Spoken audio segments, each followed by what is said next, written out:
Salam, hər vaxtınız xeyirli olsun dəyərli şagirdlər.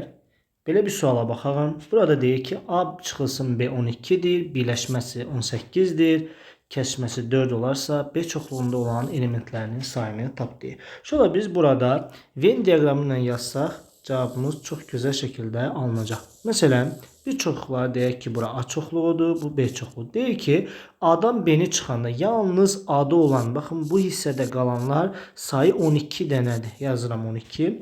Sonra deyir ki, A ilə B-nin kəsişməsində 4 dənə var. Deməli, A çoxluğunda olan elementlərin sayı neçə dənədir? 16 dənə. Və deyir ki, bizə birləşmədə ümumi 18 dənə element var.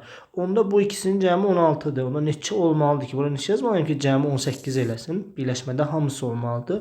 Deməli, burada 2 olmalıdır. Cavabımız A variantı uşaqlar. Bu tip videoların ardının gəlməsini istəyirsinizsə, videonu bəyənib kanala abunə olmağı unutmayın. Sağ olun.